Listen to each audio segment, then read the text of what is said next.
Seremban சிண்டாயானில் ஒரு உணவகத்தின் அருகில் பாராங்கினால் வெட்டப்பட்டு சுட்டுக் கொல்லப்பட்ட நபருக்கு 42 குற்றப்பதிவுகள் இருப்பது உறுதி செய்யப்பட்டுள்ளதாக நெகிரி சிம்பிலான் மாநில போலீஸ் தலைவர் டத்து அல்சப்னி ஹமாட் தெரிவித்தார். கொள்ளையடித்தல், வீடு புகுந்து திருடுதல், மற்றவர்களுக்கு காயம் விளைவித்தல் உட்பட பல்வேறு குற்றச்செயல்கள் பதிவுகளை அந்நபர் கொண்டுள்ளதாக டத்து அல்சப்னி குறிப்பிட்டார்.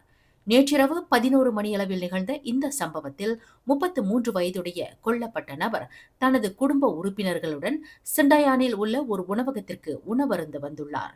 பின்னர் தனது கார் நிறுத்தப்பட்ட இடத்தை நோக்கி அந்த நபர் சென்றபோது 2 கார்களில் வந்த முகமூடி அணிந்த கும்பல் அவரை வழிமறித்துள்ளனர்.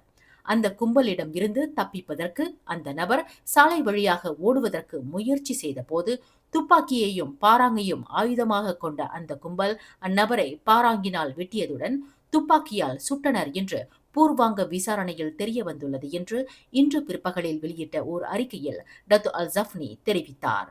கை துண்டிக்கப்பட்ட நிலையில் அந்த நபர் சாலையோரத்தில் புல்தரையில் விழுந்து உயிர் இழந்தார். அந்நபரின் உடலை பரிசோதனை செய்தபோது ஆழமான வெட்டுக்காயங்கள் ஏற்பட்டதுடன் துப்பாக்கிச் சூடுகளும் பாய்ந்துள்ளன. இந்த சம்பவம் குற்றவியல் சட்டம் 302 மற்றும் 1971 ஆண்டு சுடும் ஆயுத சட்டத்தின் கீழ் விசாரணை செய்யப்பட்டு வருவதாக டத்து அல்சப்னி குறிப்பிட்டார்.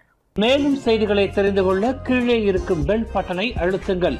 உங்கள் மகிழ்ச்சியை வெளிப்படுத்த லைக் மற்றும் ஷேர் செய்யுங்கள். தொடர்ந்து திசைகளோடு இணைந்திருக்க சப்ஸ்கிரைப் செய்யுங்கள்.